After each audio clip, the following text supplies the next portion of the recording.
وأقيموا الصلاة وآتوا الزكاة واركعوا مع الراكعين নামাজ কায়েম করো, যাকাত প্রদান করো। আর আল্লাহ তাআলার সাথে সাথে বলেছেন নামাজটা কিভাবে পড়বে, রুকুকারীদের সঙ্গে তুমি রুকু আদায় করবে। রুকুকারীদের সঙ্গে রুকু করা মানে হচ্ছে নামাজ জামাতের সাথে আদায় করা। জামাতের সাথে নামাজ আদায় করা, এটা কবুল হওয়ার জন্য এক ধরনের গ্যারান্টি থাকে। ব্যক্তিগতভাবে নামাজ আদায় করলে সেই নামাজ আল্লাহর কাছে কবুল হয়েছে কিনা, গ্রহণযোগ্য হয়েছে কিনা, সে ব্যাপারে কোনো গ্যারান্টি নেই। কারণ হলো আল্লাহর নির্দেশ নাই যে ব্যক্তিগতভাবে একা একই নামাজ আদায় করা কোনো ওজর ব্যতি রেখে। আল্লাহর নির্দেশ হলো আকিমিস সালাত, নামাজ কায়েম করো। সামাজিকভাবে নামাজ কায়েম আছে। রাষ্ট্রীয়ভাবে আমার দেশে মুসলমান 92% থাকলেও আমার দেশে মুসলমান, নামধারী মুসলমান 92% রয়েছে। খাঁটি মুসলমানের সংখ্যা কম বিধায় আজও পর্যন্ত রাষ্ট্রীয়ভাবে নামাজ কায়েম হয় নাই। ঠিক কিনা বলেন? সামাজিকভাবে যে নামাজ কায়েম আছে সেই নামাজ আমাদেরকে আদায় করতে হবে জামাতের সাথে, রুকুকারীদের সাথে। আর রাষ্ট্রীয়ভাবে নামাজ যেহেতু কায়েম নেই, সেজন্য নামাজ কায়েমের জন্য আমাদেরকে প্রচেষ্টা চালাতে হবে।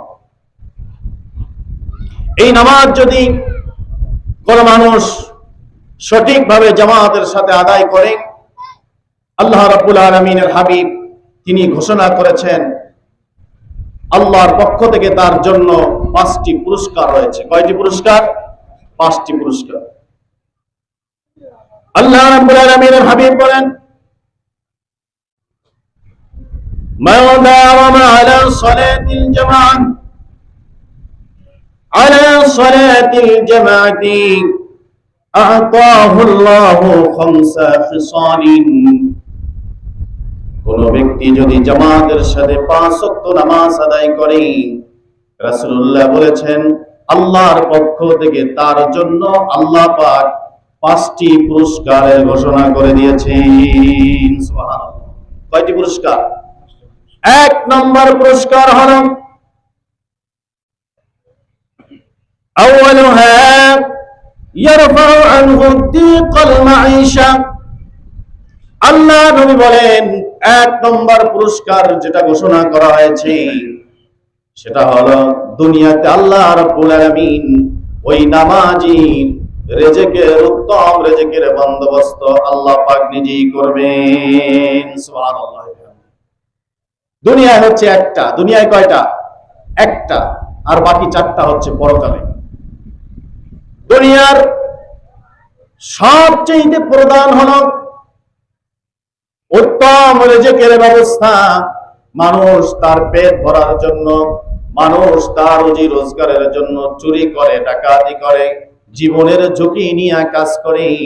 আল্লাহ রাব্বুল আলামিন বলছেন তোমার রিজিকের বন্দোবস্ত আমি আল্লাহ পাক করব যদি 5 ওয়াক্ত নামাজ সঠিকভাবে আদায় করো। বিশ্ব নবীর মাধ্যমে জানানো হয়েছে পৃথিবীর মানুষকে রিজিকের চিন্তা তোমার করতে হবে না। রিজিকের চিন্তা আল্লাহ রাব্বুল আলামিন তোমার জন্য উত্তম রিজিকের ব্যবস্থা করে দিয়েছেন। সুবহানাল্লাহ। আল্লাহু খায়রুর রাযিকিন। আল্লাহ উত্তম রিজিকের ব্যবস্থা করেছেন।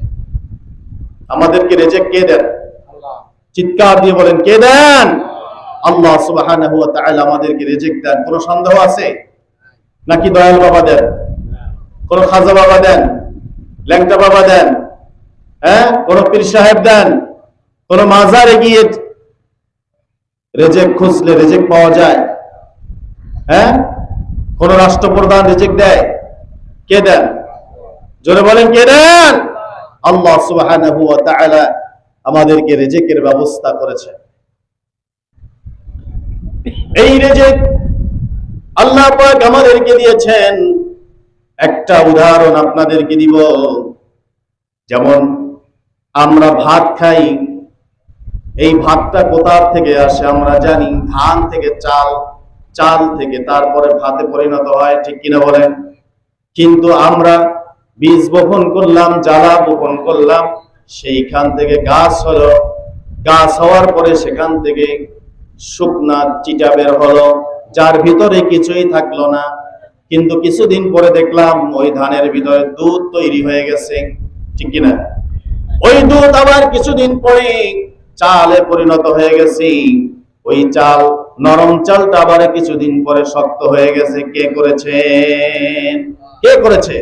আল্লাহ রাব্বুল আলামিন করেছেন। কিভাবে করেছেন দেখেন।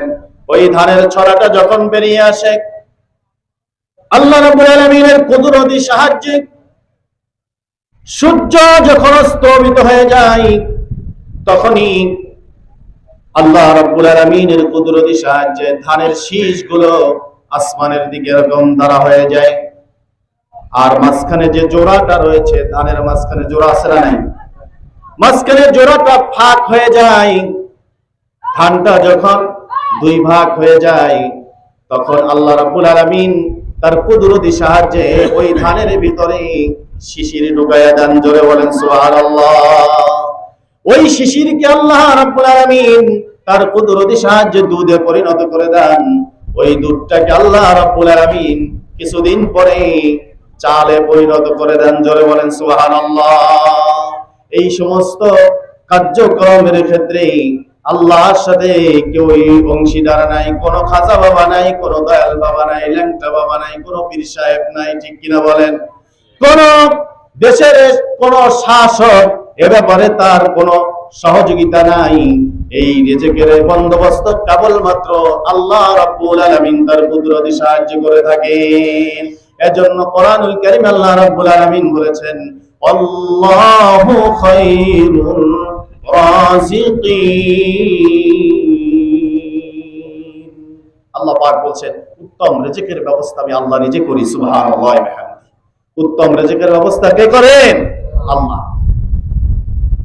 আবার এই রিজিকের জন্য কেউ যদি আল্লাহর নিয়ামত পেল, আল্লাহর পক্ষ থেকে অসংখ্য নিয়ামত পেয়েছেন, আর সেই নিয়ামতের শুকরিয়া আদায় করলো না, আল্লাহ পাক বলেন, লাইন শাকারতুম লাযীদান্নাকুম ওয়া লাইন কাফারতুম ইন্না আযাবি লাশাদীদ।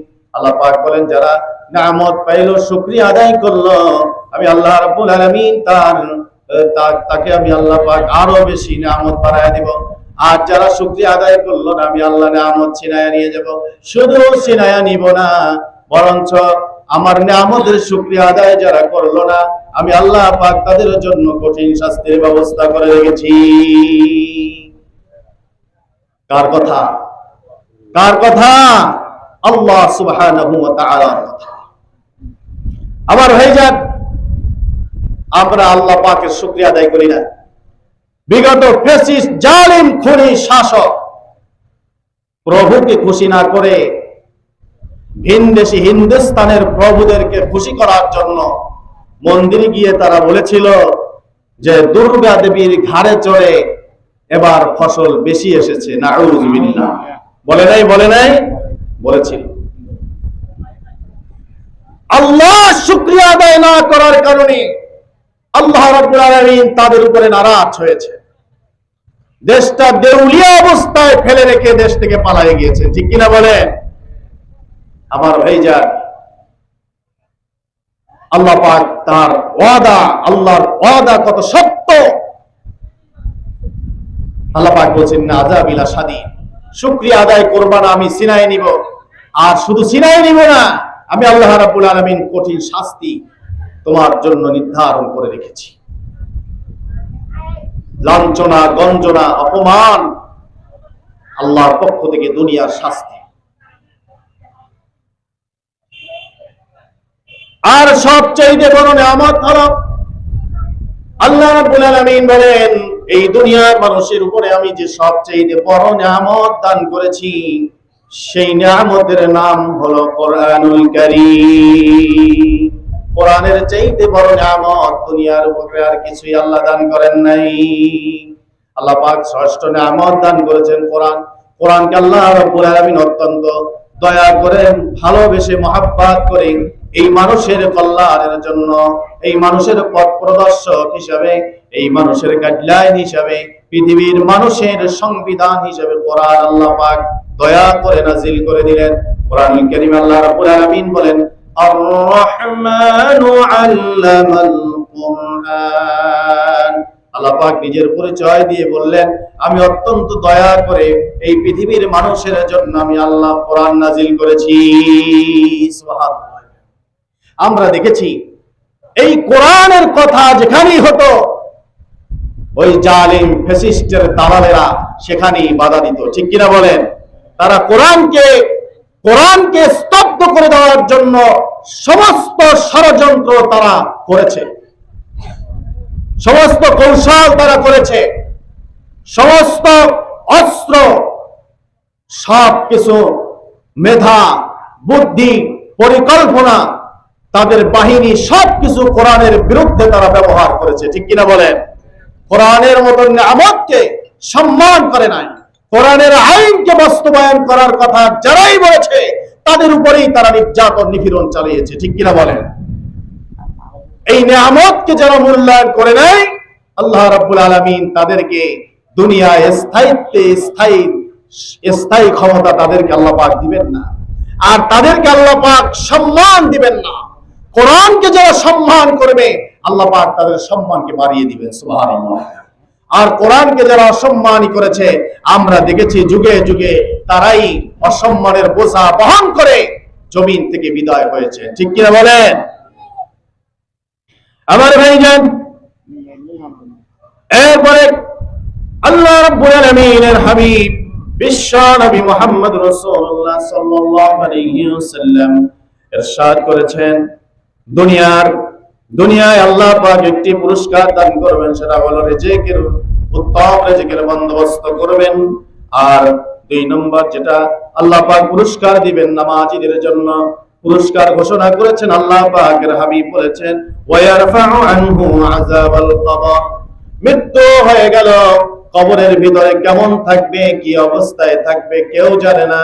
মৃত্যু হয়ে যাওয়ার পর কবরের শাস্তির ভয় সব ঈমানদারের হৃদয়ের ভিতরে আছে, আছে না নাই? কবরের শাস্তির ভয় আছে না নাই? আছে। কবরের ভিতরে কিভাবে থাকবো এই চিন্তা চেতনা ঈমানদার সব সময় পরেশান থাকে। কবরের আযাবের ভয়ে ঈমানদার এই দুনিয়ার সব অন্যায় অনাচার ছেড়ে দিয়ে একমাত্র আল্লাহ রাব্বুল আলামিনের কদমে মস্তক অবনত করে দেয়। কিন্তু যারা নাকি বেঈমান, যারা নাকি আল্লাহর বিধানের ব্যাপারে পৃষ্ঠ প্রদর্শন করেছে, যারা ঈমানকে বিক্রি করে দিয়েছে, কবরের ব্যাপারে তাদের কোনো চিন্তা চেতনাই নাই। তারা মনে করে আমরা সারা জীবন এই দুনিয়ায় বেঁচে থাকবো, আমাদের আর কোনোদিন মৃত্যু হবে না, কে আমাদেরকে পরাজিত করবে, আমরা চিরকাল এই জমিনে বেঁচে থাকবো। সম্মানিত ভাইরা আমার, বাবাজিরা আমার, আল্লাহ রাব্বুল আলামিনের হাবিব বলেন, 5 ওয়াক্ত নামাজ যারা জামাতের সাথে আদায় করবে, আল্লাহ রাব্বুল আলামিন তাদেরকে কবরের আযাব থেকে তাদেরকে বাঁচায়া দিবেন। সুবহানাল্লাহ ওয়া বিহামদিহি। কবরের আযাব থেকে আমরা কি বাঁচতে চাই? আমরা কি বাঁচতে চাই? কবরের আযাব থেকে যদি বাঁচতে চাই তাহলে আমাদেরকে 5 ওয়াক্ত নামাজ জামাতের সাথে আদায় করতে হবে ইনশাআল্লাহ। কবর বড় ভয়ঙ্কর জায়গা, কবরে কেউ থাকবে না, কবরে কেবলমাত্র মাইয়াত থাকবেন, আর কবরে আসবেন ফেরেশতা সওয়াব করার জন্য, মুনকার নাকির আসবেন। এরপরে রেজাল্ট যদি ভালো হয়ে যায় তাহলে তার জন্য আল্লাহ রাব্বুল আলামিন তার জান্নাতি ফেরেশতা, রহমতের ফেরেশতা নাজিল করে দিবেন। আর যদি রেজাল্ট খারাপ হয়ে যায় তাহলে কবরের ভিতরে তার জন্য আযাব শুরু হয়ে যাবে। ওই কঠিন আযাব থেকে বাঁচতে হলে 5 ওয়াক্ত নামাজ জামাতের সাথে আদায় করতে হবে। আল্লাহ রাব্বুল আলামিনের হাবিব বলেন, নামাজীদের জন্য 3 নম্বর পুরস্কার হলো ইউতা কিতাবুহু বিয়ামিনিহি। কিয়ামতের দিন মুসিবতের সময় মানুষ যখন হয়রান হয়ে যাবে, পেরেশান হয়ে যাবে, ওই কঠিন মুহূর্তে যখন তার আমলনামা তার কাছে পেশ করা হবে, রব্বুল আলামিনের হাবিব বলেন, নামাজি ব্যক্তির আমলনামা ডান হাতে সামনের দিক থেকে তার ডান হাতে চলে আসবে। সুবহানাল্লাহ। নামাজির আমলনামা ডান হাতে চলে আসবে। পুরস্কার যেমন দেয় তেমনি ভাবে সম্মানের সাথে তার হাতে তার আমলনামা তুলে দেওয়া হবে। সুবহানাল্লাহ। আমলনামা যখন মিজানের পাল্লায় দেওয়া হবে, ওই কঠিন মুহূর্তটা এমন হবে, বিশ্ব নবী মুহাম্মদ রাসূলুল্লাহ সাল্লাল্লাহু আলাইহি ওয়াসাল্লাম তিনি আম্মা জান আয়েশা রাদিয়াল্লাহু তাআলা আনহার সঙ্গে কথা বলছিলেন। তিনি বলেছিলেন, আম্মা জান বলেছিলেন, ইয়া রাসূলুল্লাহ, কিয়ামতের দিন মুসিবতের সময় আপনি কি আপনার স্ত্রীদের কথাও কি আপনি ভুলে যাবেন? রাসূলুল্লাহ বলেছেন, তিনটি জায়গায় কোন মানুষকে স্মরণ রাখতে পারবে না। যখন নাকি তার আমলনামা মিজানের পাল্লায় দেওয়া হবে, তখন সে এমন পেরেশান থাকবে যে তার আমলনামা ডান হাতে আসে নাকি বাম হাতে আসে, এই চিন্তায় বিভোর থাকবে। কোন আপনজনের কথা তার মনে থাকবে না। কেবলমাত্র নামাজি যারা নাকি এই জমিনে 5 ওয়াক্ত নামাজ জামাতের সাথে আদায় করছে, নামাজ কায়েমের চেষ্টা করেছে, আল্লাহ রাব্বুল আলামিনের হাবিব বলেন, কিয়ামতের দিন ওই কঠিন মুহূর্তে তাদের আমলনামা ডান হাতে চলে আসবে। সামনের দিক থেকে ডান হাতে পুরস্কারের মতো তার আমলনামা ডান হাতে দেওয়া হবে। সুবহানাল্লাহ। এই মহা পুরস্কার রয়েছে নামাজীদের জন্য। 4 নম্বর যে পুরস্কারের ঘোষণা করা হয়েছে, নবীজি বলেন, ইয়ামুরু আলা সিরাতি কাল বারকিল খাতিফ। আল্লাহ রাব্বুল আলামিনের হাবিব বলেন, নামাজীদের জন্য আল্লাহ রাব্বুল আলামিন উত্তম আরেকটি পুরস্কার রেখেছেন। সেটা হলো যেই পুলসিরাত, যার উপরে জাহান্নামীরা পুলসিরাতের উপরে উঠলে পড়ে, পুলসিরাত এমন ধারালো থাকবে, তার পা কেটে সঙ্গে সঙ্গে নিচে জাহান্নামের ভিতরে পড়ে যাবে। আর যারা নাকি 5 ওয়াক্ত নামাজ জামাতের সাথে আদায় করেছে, নামাজ কায়েমের প্রচেষ্টা চালিয়েছে, আল্লাহ রাব্বুল আলামিন তার কুদরতি সাহায্যে বিজলির আকারে আকাশে যেমন বিজলি চমকায়, ঠিক তেমনি ভাবে পুলসিরাত পার করে নিয়ে যাবে। সুবহানাল্লাহ বলবেন না? এই সুখবর কাদের জন্য? যারা নাকি 5 ওয়াক্ত নামাজ আদায় করে আর নামাজ প্রতিষ্ঠার জন্য প্রচেষ্টা চালায়। 5 নম্বর পুরস্কার হলো, আল্লাহ রাব্বুল আলামিনের হাবিব বলেন, ওয়ায়াদখুলুল জান্নাতা বিগাইরি হিসাব। নামাজীদের জন্য আল্লাহ রাব্বুল আলামিনের পক্ষ থেকে চূড়ান্ত পুরস্কার হলো, বিনা হিসাবে আল্লাহ রাব্বুল আলামিন জান্নাতের ভিতরে তাকে প্রবেশ করায়া দিবেন। সুবহানাল্লাহ। এর চাইতে বড় মহা খুশির খবর আর কি কিছু থাকতে পারে? পারে না। এজন্য আমাদেরকে নামাজ প্রতিষ্ঠার জন্য প্রচেষ্টা চালাতে হবে। নামাজ হচ্ছে মুসলমানের মূল হাতিয়ার। ঈমান টিকায় রাখার প্রথম হাতিয়ার হলো নামাজ।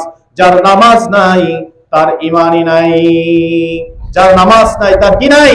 ঈমান নাই। যার নামাজ নাই সে মুসলমান দাবি করার অধিকার রাখে না।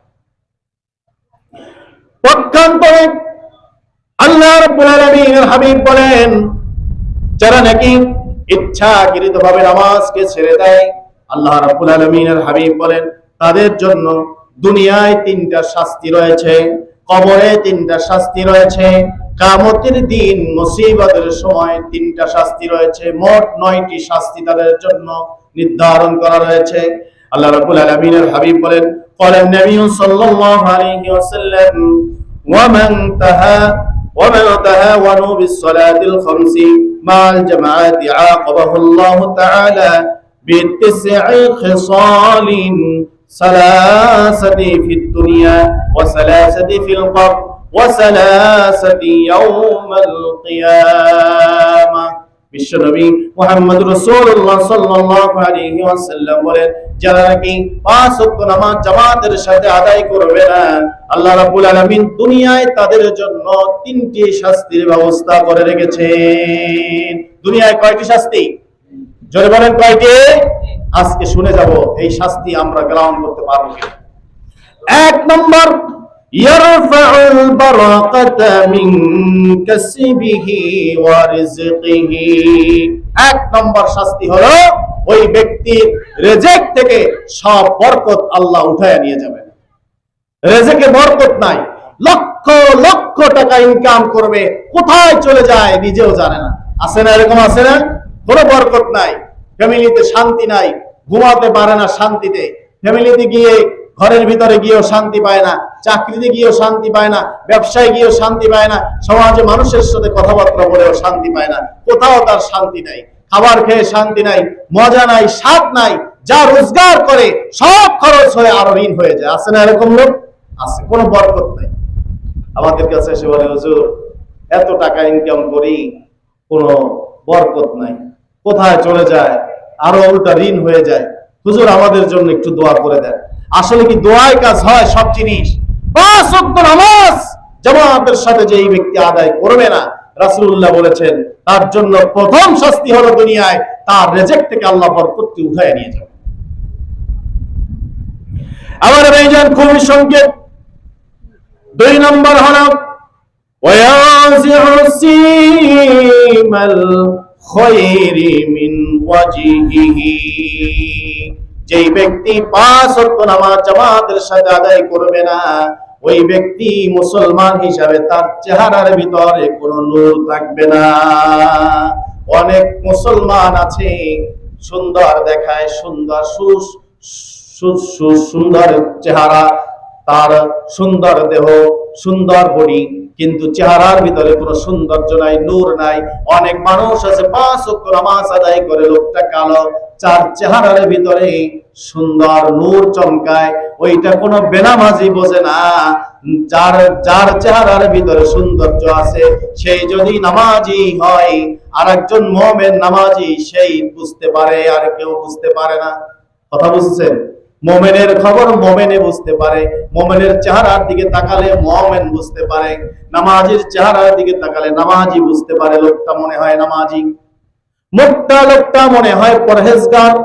অন্য কেউ সহজে এটা বুঝতে পারে না। চেহারার ভিতরে একটা নূর চলে আসে, যারা নাকি আল্লাহর কদমে নিজের মস্তককে অবনত করে দেয়, আল্লাহর কাছে সারেন্ডার করে দেয়, জীবনের সব ক্ষেত্রে আল্লাহর সিদ্ধান্ত মেনে নেয়, আল্লাহ রাব্বুল আলামিন তার চেহারার ভিতরে, তার কলবের ভিতরে এক ধরনের নূর তৈরি করে দেন। সুবহানাল্লাহ ওয়া বিহামদিহি। আর যারা নামাজ আদায় করে না, আল্লাহ পাক তার চেহারার ভিতর থেকে ওই নূরটা তিনি দূর করে দেন। আমার ভাইজান, 3 নম্বর, আল্লাহ রাব্বুল আলামিনের হাবিব বলেন ওয়ায়াকুনু বাগীদান ফি কুলুবিন নার। দুনিয়ায় 3 নম্বর শাস্তি হলো বেনামাজির জন্য। যেই মানুষ, যেই মুসলমান নামাজ আদায় করবে না, তার জন্য দুনিয়ায় 3 নম্বর শাস্তি হলো দুনিয়ার কোন মানুষের সাথে তার সুসম্পর্ক থাকবে না। শত্রুতা শুধু বেড়ে যাবে, শুধু শত্রুতা বেড়ে যায়, যেখানে যায় সেখানে ঝগড়া, যেখানে যায় সেখানে তাকে মানুষ দেখতে পারে না। এরকম লোক আছে না? যেখানে যায় সেখানে অশান্তি, যেখানে যায় সেখানে অশান্তি, আর এসে বলে আমার ভাগ্যটাই ভালো না, আমার কপালটাই ভালো না। আছে না এরকম কিছু লোক? এরকম কিছু লোক আছে, দেখবেন নামাজ আদায় করে না ঠিক মতো, খুশুর সাথে নামাজ আদায় করে না, বিধায়ী তার সাথে মানুষের হৃদয়ের ভিতরে, মুমিনের হৃদয়ের ভিতরে তার প্রতি কোনো ভালোবাসাই থাকে না। এরপরে আল্লাহ রাব্বুল আলামিনের হাবিব বললেন ওয়াসালাসাতিন ফিল কবরি। 3টা শাস্তি রয়েছেন কবরের ভিতরে। যারা নাকি এই দুনিয়ায় মুসলমান দাবি করার পরেও 5 ওয়াক্ত নামাজ জামাতের সাথে আদায় করে না, তাদের জন্য কবরে রয়েছে 3টা শাস্তি। কয়টা শাস্তি? 3টা শাস্তি। একটু চা দেন, এখানে কেউ আছে? 3টা শাস্তি কবরে। 3টা শাস্তি আল্লাহ রাব্বুল আলামিন তিনি কবরে দিবেন বেনামাজিদেরকে। নবীজি বলেছেন সুদ্দাতুন সুয়ালিম মুনকারিন ওয়া নাকির। 1 নম্বর শাস্তি হলো যেই ব্যক্তি বেনামাজি, নামাজ পড়ে নাই, দুনিয়ায় নিজেকে মুসলমান দাবি করেছেন, দুনিয়ায় নিজেকে বড়ত্ব দাবি করেছেন, নিজেকে নেতা দাবি করেছেন, নিজেকে একজন পাক্কা মুসলমান হিসেবে মানুষের সামনে উপস্থাপন করেছেন, কিন্তু বেচারা নামাজ পড়ে নাই। যদি কোনো বেনামাজিকে আপনি বলেন যে তুমি একটা বেনামাজি, ও বেনামাজি ঠিক, এরপরেও যদি আপনি তাকে বেনামাজি বলেন, ক্ষিপ্ত হয়ে যাবে। ঠিক কিনা বলেন? ক্ষিপ্ত হবে কিনা? সে কিন্তু বেনামাজি নিজেও জানে, তারপরেও ক্ষিপ্ত হবে।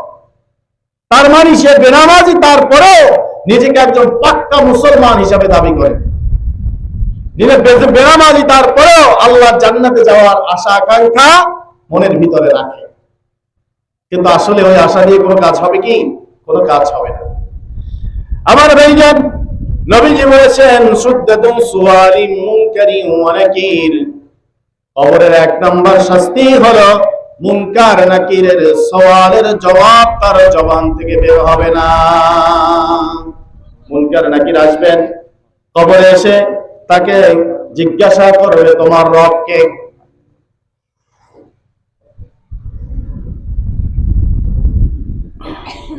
তাকে জিজ্ঞাসা করা হবে তোমার রব কে? তিনি বলবেন আমার রবকে আমি জানি না।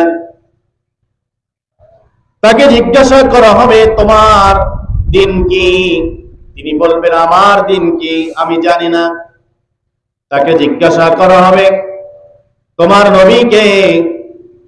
তিনি বলবেন আমার নবীকে আমি জানি না। নাউযুবিল্লাহ। এই জন্য কবি এই গজলের মাধ্যমে, গানের মাধ্যমে দুনিয়ার মানুষকে শিক্ষা দিয়েছেন, রবকে তোমার দিন কি তোমার রাসূল তোমার কে? ফেরেশতা আসিয়া যখন জিজ্ঞাসা করিবে, রবকে তোমার দিন কি তোমার রাসূল তোমার কে? ফেরেশতা আসিয়া যখন জিজ্ঞাসা করিবে, প্রস্তুতি নাও সেই জবাবের লাগি, নামাজ পড়ো রোজা রাখো জীবন গড়ো ইসলামের পর থাকি, যেথায় তোমার রাসূল বিনে বন্ধু না মিলিবে। রবকে তোমার দিন কি তোমার রাসূল তোমার কে? ফেরেশতা আসিয়া যখন জিজ্ঞাসা করিবে, ফেরেশতা এসে জিজ্ঞাসা করবে তোমার রবকে? বলবে হায় হাতালা আদ্রি, আমি জানি না। তোমার দিন কি জানি না, তোমার নবীকে জানি না। অথবা নবীজিকে দেখানো হবে, তিনি বলবেন এই লোকটাকে আমি চিনি না। নাউযুবিল্লাহ। এই দুনিয়ায় নিজেকে মুসলমান দাবি করে 5 ওয়াক্ত নামাজ সঠিকভাবে আদায় করে না। আমার ভাইজান শুনে রাখুন, কিয়ামতের দিন যখনই আপনি মুনকার নাকিরের এই প্রশ্নের জবাব দিতে পারবেন না, তখনই আপনার উপরে শাস্তি নেমে আসবে, আযাব নেমে আসবে। কবরের আযাবের ক্ষেত্রে সাহায্য করার মতন দুনিয়ার কেউই থাকবে না। কেউ থাকবে কি? কেউ থাকবে না। আমার ভাইজান, এই জন্য প্রস্তুতি গ্রহণ করতে হবে। ক্ষণস্থায়ী দুনিয়ায় বেশি দিন আমরা বেঁচে থাকতে পারবো না। আমাদের হায়াতের মালিক হচ্ছে আল্লাহ। হায়াতের মালিক কে? জোরে বলেন কে? হায়াতের মালিক হচ্ছে আল্লাহ। দুনিয়ার কোন শক্তিকে এই খবরটা দেন নাই কখন তার হায়াত শেষ হয়ে যাবে। এই শক্তি কারো দেন নাই। দিয়েছেন কি? কাউকে দেন নাই। কেউ জানে না। স্বয়ং বিশ্বনবী মুহাম্মদ সাল্লাল্লাহু আলাইহি সাল্লাম পর্যন্ত জানতেন না যে কখন তার হায়াত শেষ হয়ে যাবে। হায়াতের ব্যাপারে আল্লাহ রাব্বুল আলামিন তিনি তার নিজের কুদরতি হাতেই রেখেছেন এই ফয়সালা, কাকে কতটুকু হায়াত দিয়েছেন। সুতরাং আমাদেরকে প্রস্তুতি গ্রহণ করতে হবে সেই অনন্তকালের জীবনের জন্য, যেই জীবনের দিকে আমরা নিজেদের ইচ্ছার বাইরে চলে যাচ্ছি। ঠিক কিনা বলেন? আমরা কি ইচ্ছা করে যাচ্ছি? কেউ কি কবরের দিকে যেতে চায়? চায় না। কিন্তু অটোমেটিকলি আমরা কবরের দিকে চলে যাচ্ছি। ঠিক কিনা? অটোমেটিকলি যাচ্ছি আমরা, কারণ ওখানে যেতেই হবে।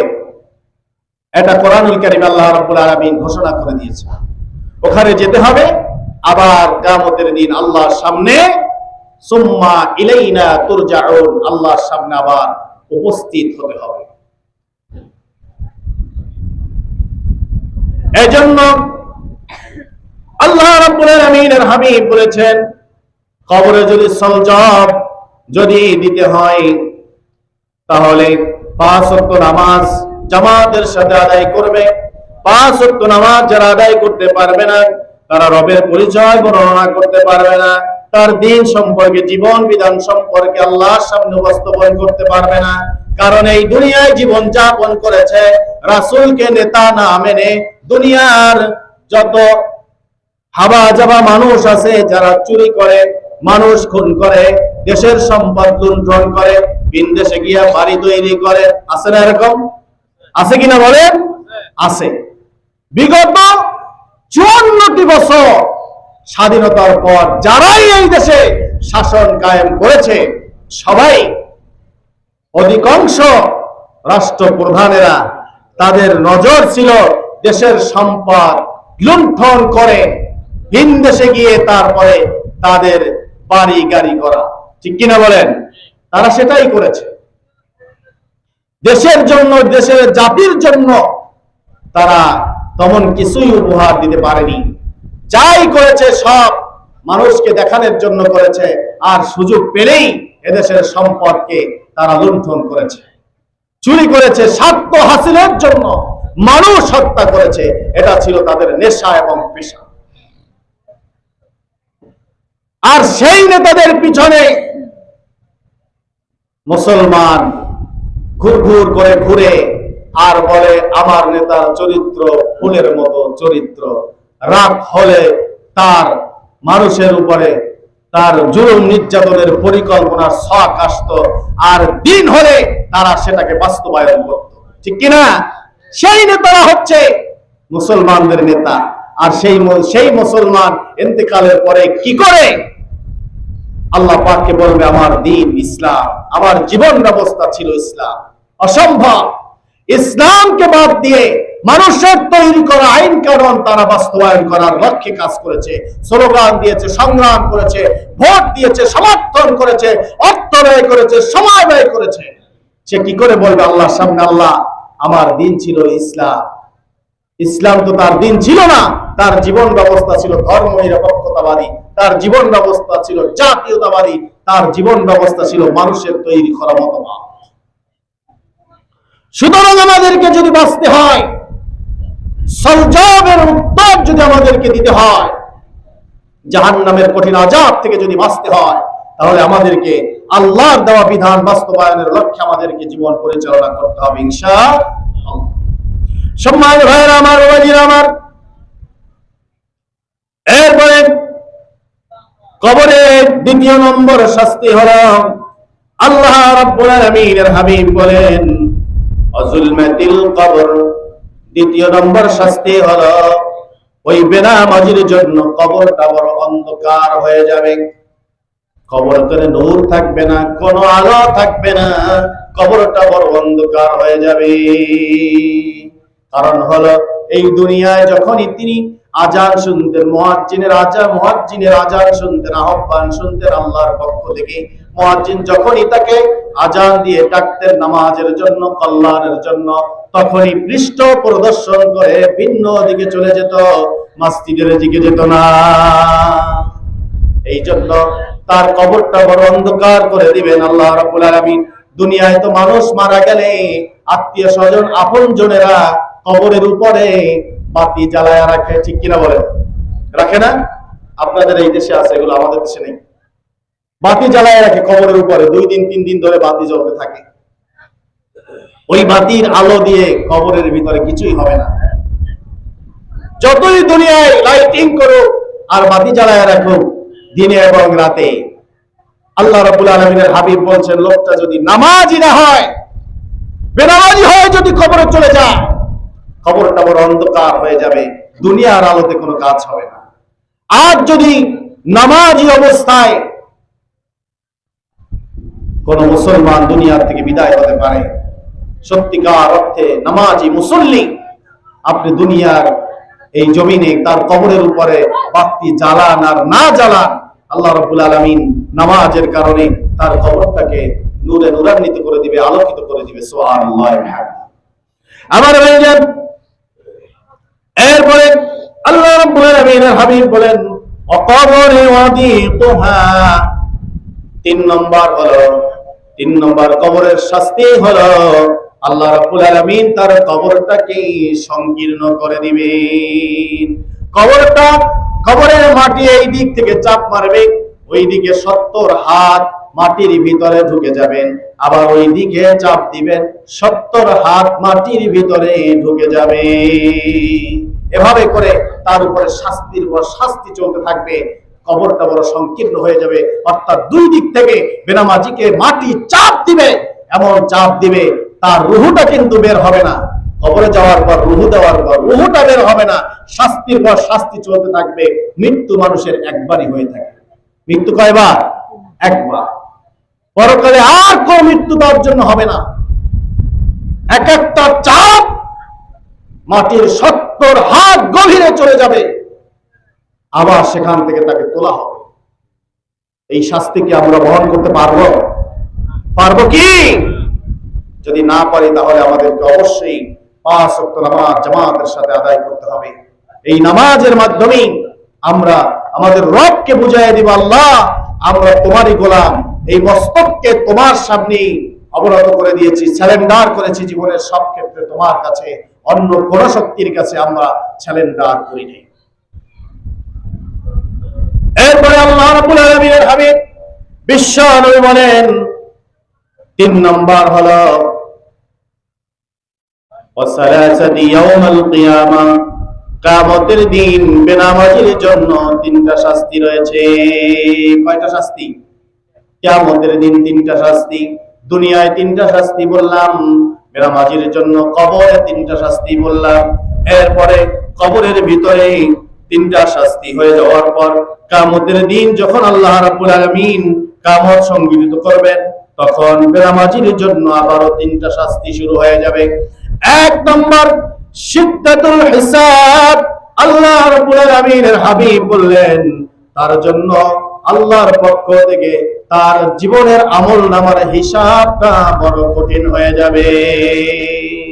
হিসাব বড় কঠিন হয়ে যাবে, আর নামাজের হিসাব বড় সহজ। নামাজের হিসাব কি? সহজ। আল্লাহ রাব্বুল আলামিনের হাবিব বলেন, আউয়ালু মা ইউহাসাবু বিহিল আবদু ইয়াউমাল কিয়ামাতিস সালাহ। কিয়ামতের দিন সর্বপ্রথম নামাজের হিসাব হবে। যার নামাজের হিসাব পরিপূর্ণ হয়ে যাবে, তার সমস্ত ঘাটিতে আল্লাহ রাব্বুল আলামিন তার কুদরতি সাহায্যে সব হিসাবগুলো আল্লাহ পাক সহজ করে দিবেন। সুবহানাল্লাহ। এই জন্য প্রথম হিসাব হলো নামাজ। যার নামাজ ঠিক আছে, তার সব হিসাবে আল্লাহ রাব্বুল আলামিন কুদরতি সাহায্যে তাকে পার করে দিবেন।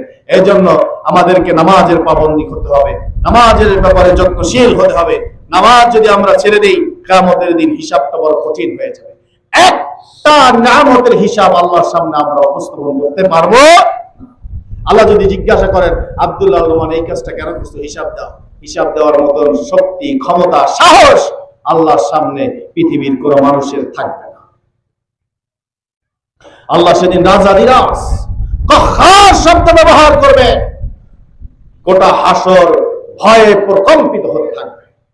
নবী রাসূলরা পর্যন্ত আল্লাহর সামনে কথা বলতে সাহস পাবেন না।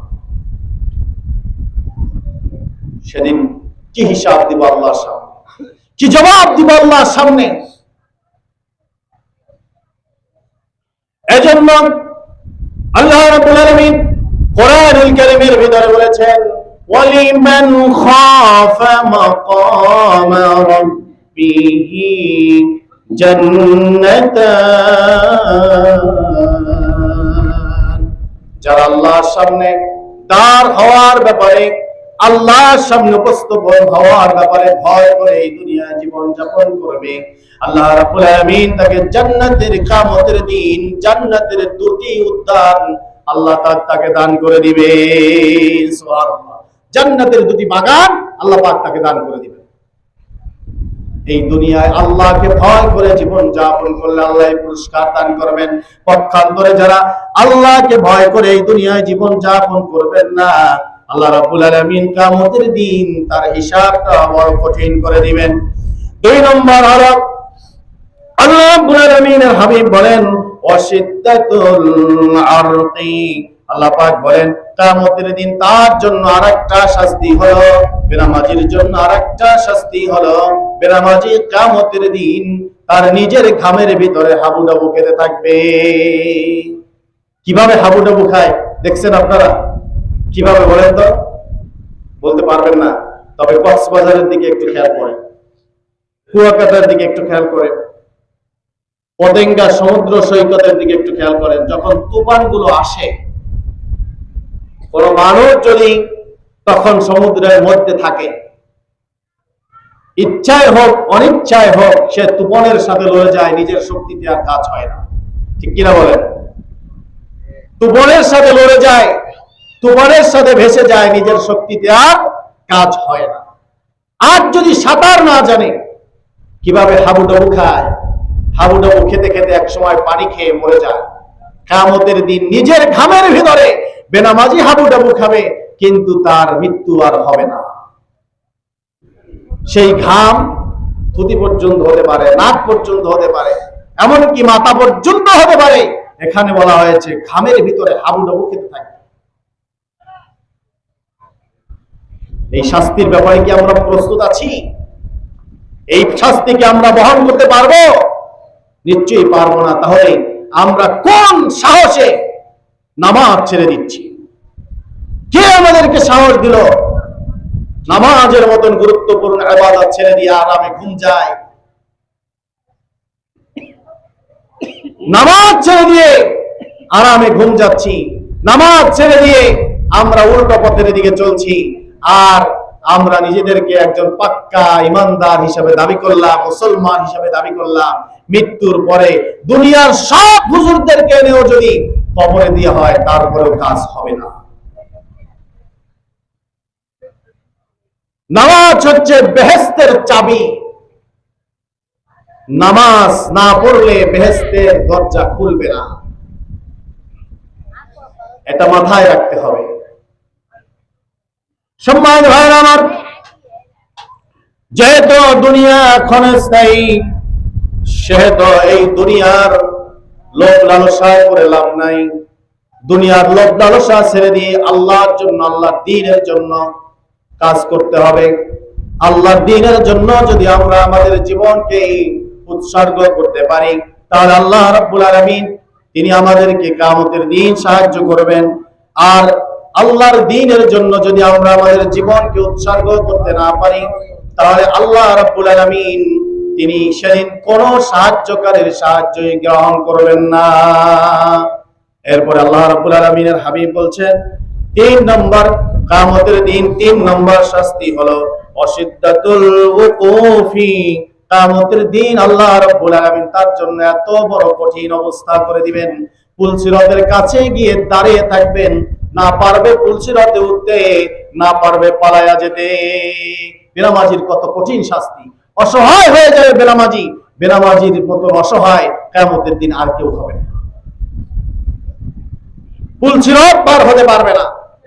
আর নামাজি, তার অন্তরের ভিতরে যে নূর থাকবে, এই নূরের আলো আল্লাহ রাব্বুল আলামিন নূরের পাওয়ার এত বেশি বাড়ায় দিবেন, যখনই নামাজি পুলসিরাতের কাছাকাছি যাবেন, পুলসিরাতের কাছাকাছি যাওয়ার সাথে সাথে নামাজের অন্তরের ভিতরে, কলবের ভিতরে যে নূর থাকবে, ওই নূরের পাওয়ারে জাহান্নামের আগুনের তেজ পাওয়ার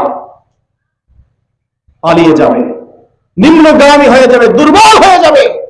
আল্লাহর কুদরতি সাহায্যে নামাজি ব্যক্তি আল্লাহর এই পুলসিরাত পার হয়ে বিজলি যেমন আকাশে চমকায়, সেই মুহূর্তের ভিতরে ওই পারে পার হয়ে আল্লাহ জান্নাতে প্রবেশ করবে। সুবহানাল্লাহ। আর বেনামাজি পুলসিরাতের কাছে দাঁড় হয়ে থাকবে, ভয়ে পুলসিরাতে উঠতে পারবে না। যখনই উঠবে, তিনি আস্তে করে পা কেটে জাহান্নামের ভিতরে পড়তে থাকবে। কিতাবের ভিতরে এসেছে পুলসিরাতের তলদেশে জাহান্নামের আগুন ধাউ ধাউ করে আক্রমণ করার জন্য অগ্রসর হতে থাকবে। প্রিয় ভাইরা, এজন্য আমি আপনাদের প্রতি অনুরোধ করব, পরকালের উপরে মৃত্যুকে ভয় রেখে, কবরের আযাবকে ভয় রেখে, আল্লাহ রাব্বুল আলামিনের শাস্তিকে ভয় রেখে, আল্লাহর সামনে তার হওয়ার ব্যাপারে অন্তরে ভয় রেখে এই দুনিয়ায় জীবন যাপন করতে হবে। ঈমান আনার পর আল্লাহর পক্ষ থেকে প্রথম নির্দেশনা হলো নামাজ কায়েম করা, নামাজ জামাতের সাথে আদায় করতে হবে। নামাজ যদি জামাতের সাথে আদায় করি, দুনিয়ায় আছে কল্যাণ, পরকালে আছে মুক্তি। দুনিয়ায় যদি কল্যাণ পেতে চাই, নামাজের বিকল্প নাই। পরকালে যদি মুক্তি পেতে চাই, নামাজের বিকল্প নাই। আল্লাহ সুবহানাহু ওয়া তাআলা আমাদেরকে দুনিয়ার জিন্দেগিতে খুশুর সাথে নামাজ আদায় করার তৌফিক দান করুক। সকলে বলে আমিন। আমা তৌফিক ইল্লা বিল্লাহ। আসসালামু আলাইকুম ওয়া রাহমাতুল্লাহ।